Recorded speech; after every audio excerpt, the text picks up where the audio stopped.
आज बात भारत के महान शिक्षा शास्त्री गिजुभाई बधेका की। गिजुभाई बधेका, जिनका जन्म 1885 में होता है और मृत्यु 1939 में, लगभग 55 वर्षों के जीवन अवधि में इन्होंने ऐसा कार्य किया शिक्षा के क्षेत्र में कि आज पूरे भारत में इनके विचारों को समादृत किया जा रहा है और पाठ्यक्रम में इनको जगह मिल रही है। तो आइए जानते हैं कि इन्होंने आखिर ऐसा क्या किया जिसके वजह से ये आज पाठ्यक्रम के हिस्सा बन रहे हैं। तो इन्होंने कहा कि बाल कारखानों को बारूद से उड़ा दो। ये बाल कारखाने क्या है? ये बाल कारखाने आज के विद्यालय हैं। आज मैं अगर बोल रहा हूं तो आज मत समझिए, बल्कि 1930 के आसपास जब गिजुभाई बधेका शिक्षा के क्षेत्र में कार्य कर रहे थे, उस समय के विद्यालयों के बारे में है। हर चिंतक अपने परिस्थितियों की उपज होता है। वह औपनिवेशिक दौर था जहां डंडे के बल पे बच्चों में अनुशासन का पाठ पढ़ाया जाता था और पूरा पाठ्यक्रम केवल रटन विद्या पे आधारित था, जबरदस्ती थोपा जाता था। तो जहां घोड़े के अस्तबल जैसे धूल भरे विद्यालय होते थे और डंडे के द्वारा बच्चों में अनुशासन स्थापित किया जाता था, वैसे विद्यालयों को इन्होंने बाल कारखाना कहा और कहा कि इसकी नींव को बारूद से उड़ा दो। ऐसे क्रांतिकारी विचार थे गिजुभाई बधेका के। गिजुभाई बधेका ने लगभग 223 पुस्तकें लिखी, जिसमें 15 उनकी मौलिक रचनाएं हैं, बाकी उनमें सहयोगियों के साथ मिलकर काम किया और वो किताब के शक्ल में आई। किताबों पे बाद में बात करेंगे, लेकिन जो गिजुभाई बधेका की सबसे महत्वपूर्ण पुस्तक है उसका नाम है दीवा स्वप्न। दीवा स्वप्न मतलब शिक्षा में प्रयोग के विचार को रेखांकित करना। अब दीवा स्वप्न दिन में कौन सा सपना होता है भाई? तो सपना किसके लिए और कैसा सपना? सपना है प्राथमिक शिक्षक के लिए। कैसा सपना? आदर्श शिक्षक बनने का सपना। जो वर्तमान परिस्थिति में शिक्षण व्यवस्था थी, यानी 1930 के आसपास, कमोबेश आज भी वैसी स्थिति है, तो उस शिक्षा व्यवस्था में कमेंट करते हुए वर्तमान परिस्थिति को आलोचनात्मक रूप से दिखाते हुए गिजुभाई बधेका कहते हैं कि शिक्षक जो है, प्राथमिक शिक्षक, वह ज्ञानी है, नौकर है, लोभी है और मनोरोगी है। शिक्षक को क्या होना चाहिए? ज्ञानी होना चाहिए और नौकर नहीं स्वामी होना चाहिए, लोभी नहीं त्यागी होना चाहिए और मनोरोगी नहीं बल्कि मनोविज्ञान का जोगी होना चाहिए। तो शिक्षक को अज्ञानी क्यों कहा? क्योंकि जो उसे पढ़ाया गया, जो उसने रटा है, उसी को रटा रहा है। नौकर क्यों है? क्योंकि पैसे के लिए काम कर रहा है, सेवा के बदले उसे कुछ पैसे चाहिए। लोभी क्यों है? अधिक से अधिक वेतन मिलते जाए। मनोरोगी क्यों है? क्योंकि मनोविज्ञान का ज्ञान नहीं है। अब गिजुभाई बधेका समझा रहे हैं कि एक शिक्षक को विषय की जानकारी होने से ज्यादा जरूरी है कि उसे बच्चे के बारे में जानकारी, और बच्चे के बारे में जानकारी कहाँ से मिलेगी? जब वो मनोविज्ञान का अध्ययन करेगा, एजुकेशनल साइकोलॉजी पढ़ेगा, तब उसे पता चलेगा कि बच्चे की आवश्यकता क्या है, इच्छा क्या है, वह चाहता क्या है। और गिजुभाई बधेका का एकमात्र उद्देश्य था हंसी खुशी के माहौल में बच्चे को शिक्षा देना। और ये आज के दौर में बहुत बड़ी अपॉर्चुनिटी भी है। जो भी व्यक्ति बच्चे को भार रहित शिक्षा देगा, मुस्कुराते हुए शिक्षा लेने का अवसर देगा, वो आज का सबसे महानतम व्यक्ति माना जाएगा। गिजुभाई ने सारी रचनाएं गुजराती भाषा में की। 1931 में दीवा स्वप्न गुजराती में प्रकाशित होती है, बाद में उसका हिंदी संस्करण भी आता है। इसकी शैली कथा शैली है, यानी कहानी के माध्यम से निवर्तमान परिस्थितियों को दर्शाया गया है आलोचनात्मक रूप से कि इस शिक्षा व्यवस्था में क्या क्या कमियां हैं। अब गिजुभाई ने अपने विद्यालय को क्या कहा? तो बाल मंदिर के नाम से उन्होंने विद्यालय स्थापित किए। कई विद्यालय स्थापित किए, जिसमें पहला विद्यालय 1920 में स्थापित किया।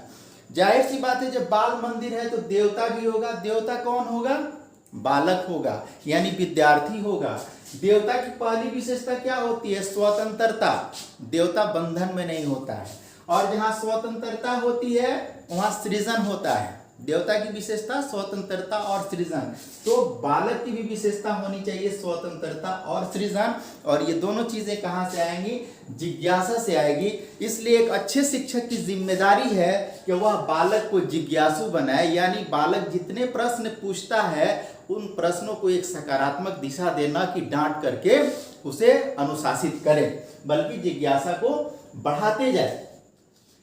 एक विचारक हैं, इनका नाम है जगत राम भाई दवे। इन्होंने गिजू भाई बधेका को कहा बालकों का गांधी। गांधी का जो योगदान पूरी दुनिया में है शांति, सहिष्णुता, प्रेम को लेकर के, वैसा ही योगदान गिजू भाई बधेका का बालकों की शिक्षा को लेकर है। इसलिए जगत राम भाई दवे ने इन्हें बालकों का गांधी कहा और किसी अन्य व्यक्ति ने इन्हें मूंछों वाली माँ कहा। माँ ममता की प्रतीक होती है, प्रेम और स्नेह की पुंज होती है, और इतना ही प्रेम और स्नेह गिजू भाई बधेका अपने बालकों के प्रति रखते थे, इसलिए मूंछों वाली माँ इन्हें कहा गया।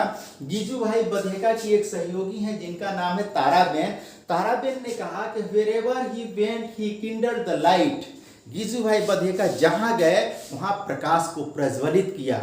इसका मतलब क्या है, जहां जाते थे, बात करते थे तो 20-25 लोग उनके अनुयायी बन जाते थे, कहते थे हाँ आप सही कह रहे हैं। और इन्होंने जो बाल मंदिर बनाया यानी विद्यालय जो बनाया, तो वो इतना सफल हुआ कि कई जगह उस तरह के प्रयोग किए जाने लगे।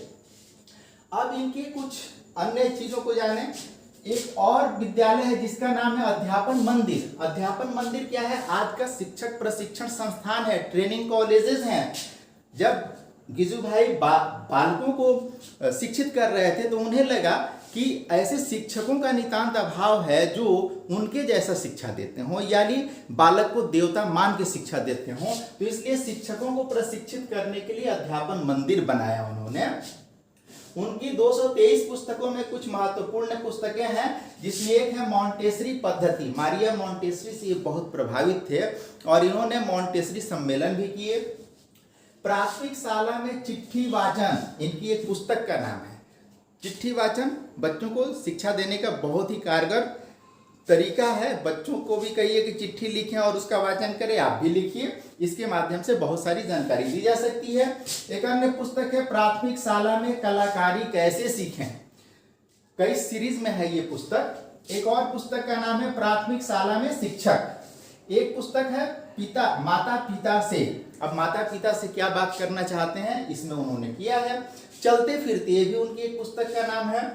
एक पुस्तक है ऐसे हो शिक्षक, इसमें आदर्श शिक्षक के गुणों को बताया है उन्होंने। एक और पुस्तक का नाम है माँ बाप बनना कठिन है। अब देखिए माँ बाप बनने में क्या कठिनाई है, इसको गिजू भाई समझाएंगे इस पुस्तक में। उन्होंने कहा कि शिक्षकों के प्रशिक्षण की तरह आवश्यक है कि माँ बाप का भी प्रशिक्षण हो। क्यों प्रशिक्षण हो, जिससे माँ बाप बच्चों को देवता मान करके उनका पालन पोषण करें। एक अन्य पुस्तक है जिसका नाम है प्राथमिक शाला में भाषा शिक्षा। ये इसलिए महत्वपूर्ण है क्योंकि इसके माध्यम से हम उनके शिक्षण विधियों को जानते हैं। अब देखिए एक लाइन का प्रश्न, गिजू भाई बधेका किस तरह की शिक्षण व्यवस्था की बात करते हैं, तो बाल केंद्रित शिक्षण होनी चाहिए। इसमें क्या होता है, पढ़ने लिखने और काम करने, नाचने गाने और अभिनय करने तथा कहानी सुनने और सुनाने, बागवानी करने और कराने तथा दृश्य दर्शन। दृश्य दर्शन का मतलब क्या है कि आसपास में नदी, पोखर, तालाब, झील, पर्वत, पहाड़, जो कुछ भी प्राकृतिक दृश्य है वहां तक बच्चों को ले जाइए और प्रकृति से उनको सीखने दीजिए, क्योंकि इस धरा पे प्रकृति से बड़ा कोई टीचर नहीं हो सकता है। और प्रकृति को जिसने जितना समझा वह उतनी ही महान हो गया, उतनी ही महानता को प्राप्त किया। इसलिए इनके पाठ्यक्रम में, इनके सिखाने की विधि में पढ़ने लिखने, काम करने, नाचने गाने, अभिनय करने के संग कहानी सुनने सुनाने, बागवानी करने और दृश्य दर्शन शामिल है। वाचन और लेखन में वाचन पहले हो कि लेखन पहले हो, यहाँ साफ सी बात है कि पहले वाचन हो। यहाँ पे मतभेद हो सकता है, लेकिन गिजू भाई साफ कहते हैं पहले वाचन, यानी पढ़ने की क्षमता है तब लिखने की। आड़ी तिरछी लकीरों से बच्चे को सिखाना शुरू कीजिए कि वो लिखे और फिर उसे श्रुति लेख और गति से लिखना सिखाया जाना चाहिए। कविता पाठ कैसे कराएं, कविता कैसे सिखाएं, तो इसके लिए उन्होंने कहा कि लोकगीतों के माध्यम से, लोकगीत अपने सराउंडिंग्स के अकॉर्डिंग वो शिक्षा देना चाहते थे। आसपास में जो लोकगीत गाए जा रहे हैं व्यक्तिगत रूप से और सामूहिक रूप से, इन्हीं के माध्यम से कविता सीखना चाहिए। कविता में रटना और शब्दार्थ यानी शब्दों का अर्थ जानना बेमाने है। रटना नहीं है, हूबहू सुनाना नहीं है, शब्दों के अर्थ बताना नहीं है। हाँ, बालक अगर पूछता है तो बताया जा सकता है, कविता सीखने में सबसे महत्वपूर्ण जो है वह है रसानुभव, यानी कविता में जो उसकी पंक्तियों के बीच रस का आनंद मिल रहा है, अगर बालक उसका अनुभव करता है तो वह बेहतर ढंग से कविता को सीख सकता है। इतिहास कैसे सिखाएं? तो कहानी के माध्यम से। भूगोल कैसे पढ़ाएं? तो ग्लोब के माध्यम से। व्याकरण कैसे सिखाएं? भाई व्याकरण के लिए अलग पुस्तक मत पढ़ाओ, व्याकरण को विषय मत समझो, गणित की तरह कठिन विषय मान करके उसका विश्लेषण मत करो। व्याकरण को टेक्स्ट के कंटेक्स्ट में पढ़ाओ। कैसे? जैसे वह जाता है, अब जाता है तो इसमें क्रिया क्या है, संज्ञा क्या है, इस तरह की बातें अगर आप बताते हैं तो निश्चित रूप से हर भाषा में व्याकरण है और हर वाक्य में व्याकरण के शब्द और व्याकरण के अर्थ ढूंढे जा सकते हैं। शिक्षा कैसे हो? तो खेल के द्वारा हो और करके सीखना, यानी लर्निंग बाय डूइंग पे इनका फोकस था। शिक्षक कैसा हो? तो शिक्षक हम लोगों की तरह भाषण देने वाला न हो, पढ़ाने वाला नहीं हो, बल्कि सलाहकार हो, मार्गदर्शक हो, यानी सर्विस प्रोवाइडर हो। बच्चे को जो आवश्यकता हो बस उसी को पूरा करे। अनुशासन कैसा हो? तो आत्म प्रेरणा होनी चाहिए और स्व अनुशासन को सबसे अच्छा अनुशासन इन्होंने बताया। खेल कूद में खेलना, कूदना, दौड़ना और मौज करना ही महत्वपूर्ण है। जीत और हार का कोई मायने नहीं है और पुरस्कार तो बिल्कुल नहीं देना चाहिए। मानव संबंधों के बारे में उन्होंने क्या कहा कि प्रत्येक बालक एक सामूहिक परिस्थिति में विकसित होता है, इसलिए मानवीय संबंध बहुत महत्वपूर्ण है। पाठ्यक्रम के विषय में गीजू भाई क्या कहते हैं? पाठ्यक्रम ऐसा हो जो व्यक्ति और समाज की आवश्यकताओं को पूरा करता हो। बच्चा वही सीखता है जो उसकी आवश्यकता के अनुरूप हो, जो हमारे आवश्यकता के अनुरूप नहीं है उसको हमारा मस्तिष्क स्वीकार नहीं करता है।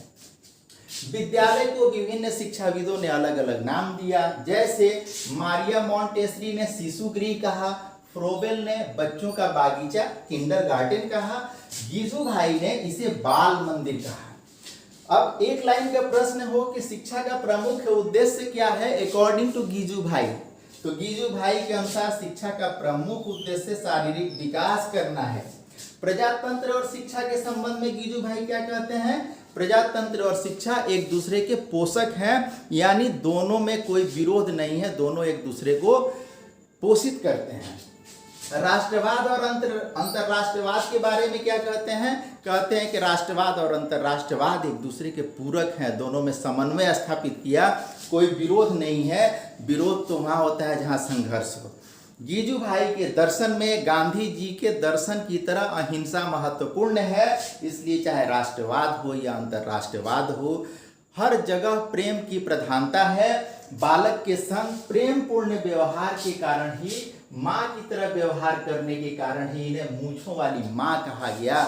ऐसे थे हमारे गीजू भाई और यही कारण है कि आज इन्हें पाठ्यक्रम में जगह मिल रही है, विभिन्न प्रतियोगी परीक्षाओं में इनको जगह मिल रही है। और एक आदर्श शिक्षक बनने के लिए आवश्यक है कि हम गीजू भाई बधेका के विचारों को, कर्मों को जानें। उनका जीवन अपने आप में बहुत ही विविधतापूर्ण है। पेशे से वकील थे लेकिन मन वहाँ नहीं लगा। बाल केंद्रित शिक्षा पे उन्होंने बहुत ज़बरदस्त काम किया, विदेश भ्रमण किया और पूरा जीवन बाल केंद्रित शिक्षा के लिए समर्पित किया। और भारत में शायद ये पहले विचारक हैं जो फ्रोबेल और मारिया मॉन्टेसरी जैसे प्रयोग धर्मी हैं और इन्होंने शिक्षा में प्रयोग धर्मिता को, एक्सपेरिमेंट को प्रश्रय दिया और कहा कि नौकर की तरह अनुशासन का पालन न करें बल्कि नए नए प्रयोग करें, ज्ञान की नई नई रश्मियों को पुष्पित पल्लवित करने के लिए सृजन करें, क्रियात्मक बने। और ये व्यवहारिक इतने थे कि बच्चे जब आते थे इनके बाल मंदिर में तो गेट पे खड़े होकर उनका स्वागत करते थे और जाते हुए बच्चों से कहते थे कल फिर मिलेंगे मुस्कुराते हुए खेल के मैदान में। तो इस तरह अगर बच्चों के लिए हम शिक्षा को मनोरंजक बना सकें तो निश्चित रूप से ये आज के बच्चों पे एक बहुत बड़ा उपकार होगा। और आज के अगर मुस्कुराते हुए बच्चे बड़े होंगे तो कल समाज मुस्कुराएगा और आज अगर कुंठित बच्चे हम पैदा करेंगे तो कल वह कुंठा निश्चित रूप से हम तक आएगी। इसलिए एक आदर्श शिक्षक बनने के लिए गीजू भाई बधेका के विचारों को जानना और औरों को बताना बहुत ज़रूरी है। मैं आशा करता हूँ कि आपको ये वीडियो पसंद आएगा। बहुत बहुत धन्यवाद।